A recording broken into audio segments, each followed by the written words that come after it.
Hello, welcome to gain knowledge YouTube channel. Today మన topic వచ్చేసి ఇటీవల 2025 జనవరిలోని ఫస్ట్ వీక్లో సుప్రీంకోర్టు వెలువరించినటువంటి ముఖ్యమైనటువంటి 2 తీర్పులు,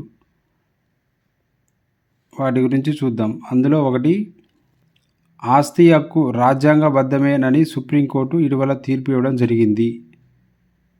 ఈ తీర్పును వెలువరించినటువంటి సుప్రీంకోర్టు ధర్మాసన సభ్యులు ఒకటి justice BR Gavai, 2 justice KV Viswanathan.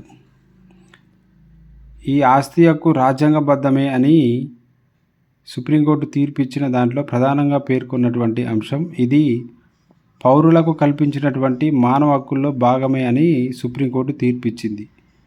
అసలు ఈ తీర్పు ఎందుకు ఇచ్చింది, దాని యొక్క కారణం ఏంటి? కర్ణాటక రాష్ట్రంలోని బెంగళూరు నుంచి మైసూర్ మధ్య ఒక ఇన్ఫ్రాస్ట్రక్చర్ కారిడార్ ప్రాజెక్టును ఆనాటి ప్రభుత్వం 2003లో ఒక బోర్డును భూమిని సేకరించవలసిందిగా నోటిఫికేషన్ను జారీ చేయడం జరిగింది. దీనితో 2005లో 20,000 ఎకరాల భూమిని సేకరించారు. భూమి ఇచ్చినటువంటి రైతులకు, ఇండ్లను కోల్పోయినటువంటి యజమానులకు పరిహారం ఇవ్వడంలో జాప్యం చేయడంతో ప్రజలు కోర్టును ఆశ్రయించారు. దీంతో సుప్రీంకోర్టు బాధితులకు పరిహారం ఇవ్వాలని తీర్పు ఇచ్చింది.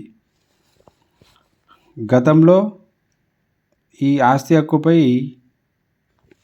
సుప్రీంకోర్టు ఇచ్చినటువంటి తీర్పు, ఆస్తి హక్కు అనేది రాజ్యాంగపు హక్కు. దీనిని 44వ రాజ్యాంగ సవరణ చట్టం 1978 ప్రకారం ఆస్తి హక్కును ప్రాథమిక హక్కుల జాబితా నుండి తొలగించడం జరిగింది. అయితే సంక్షేమ రాజ్యాంగంలో ఆర్టికల్ 300 ప్రకారం ఆస్తి హక్కు అనేది మానవ హక్కుల్లో భాగమే అని సుప్రీంకోర్టు తీర్పు ఇవ్వడం జరిగింది. ఇది గత కాంపిటేటివ్ ఎగ్జామ్లో ఈ ఆస్తి హక్కును రాజ్యాంగ హక్కుగా పరిగణించాలా లేదా మానవ హక్కుగా పరిగణించాలనేది ఈ 44వ రాజ్యాంగ సవరణ చట్టం 1978లో చేయబడింది.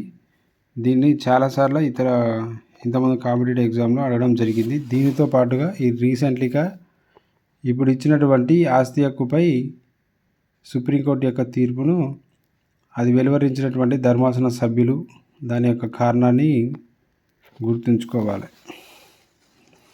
తర్వాత రెండవ తీర్పు, తల్లిదండ్రులను నిర్లక్ష్యం చేస్తే ఆస్తి హక్కు అనేది రద్దు చేయబడుతుంది. వృద్ధుల సంరక్షణ బాధ్యత బిడ్డలదే అని సుప్రీంకోర్టు స్పష్టీకరణ. జన్మనిచ్చినటువంటి తల్లిదండ్రుల సంరక్షణ, పోషణ వారి బాధ్యత, వారి కన్న కుమారులు, కుమార్తెలదేనని సుప్రీంకోర్టు తీర్పు ఇవ్వడం జరిగింది.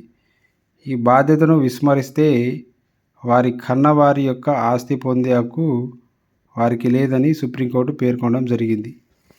ఈ తీర్పును వెలువరించినటువంటి ధర్మాసన సభ్యులు justice CT Ravikumar and justice Sanjay Karol.